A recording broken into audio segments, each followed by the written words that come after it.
Mwana michezo, hasa mpenzi wa klabu kubwa Tanzania, mpenzi wa klabu ya Simba Sport. Leo tupo na taarifa kubwa, taarifa kuhusiana na kocha mpya, kocha ambaye ametikisa sana akiwa na vilabu vikubwa hapa barani Afrika, lakini pia ametikisa zaidi baada ya kujiunga na timu moja wapo kubwa ya zile mataifa ya kule kusini mwa Afrika. Hapa nitakwenda kutoa kile ambacho tunakifahamu kuhusiana na kocha huyu na ni jinsi gani Simba tunakwenda kunufaika na kocha huyu, kocha mpya ambaye hana CV kubwa. Lakini pia tutagusia swala la kina Matola na mwenzie Mangungu ambao wanazungumzwa sana kuondoka ndani ya klabu ya Simba Sport.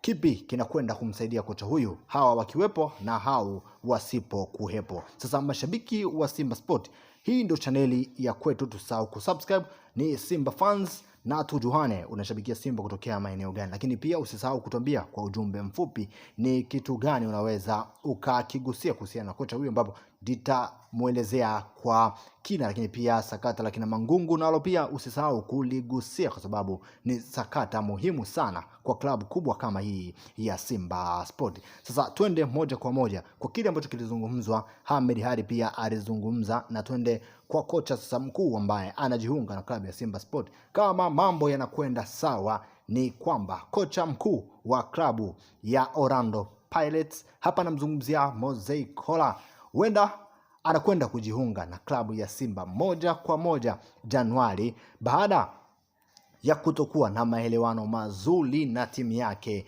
timu ya Orlando Pirates. Sasa anakumbukwa kwa kuwafikisha vijana hawa finali, anakumbukwa pia kwa kuwafikisha nusu finali ya CAF Champions League, anakumbukwa kwa kuleta challenge kubwa kwa kwenye ligi ya Betway ya pale South Africa, na anakumbukwa kwa kuonesha maajabu ya mpira kwamba yanawezekana. Sasa klabu ya Simba wanakwenda kunufaika vipi na kocha huyu Mzee Kola ambaye anafanya vizuri sana kule nchini South Africa, na ni jinsi gani hili linakwenda kukamilika baada ya viongozi wa Simba, baada ya makachelo mbalimbali wa klabu ya Simba Sport kufanya mpango wa kumleta huyo kocha hapa nchini Tanzania. Lakini kumekuwa na mambo mengi kuhusiana na benchi la ufundi. Kocha huyu anakuja na watu wake watatu, ingawa yeye anahitaji kuleta watu watano ambao watakwenda kumsaidia. Sasa kuna kipi cha kukizungumzia baada ya mashabiki wengi kuchukizwa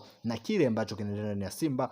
Viongozi hawataki kutoka, makocha wengine hawataki kutoka, na wengine kwenye idara ya ufundi wamekuwa wakikataa, wakishindwa kujiuzuru kutoka ndani ya Simba Sport. Kipi kitakuwa na faida kama atakuja na atatimiziwa matakwa yake, kuletea wataalamu wake wote ambao anahitaji? Usahau kusubscribe na kuniambia unashabikia Simba kutokea maeneo gani. Asante.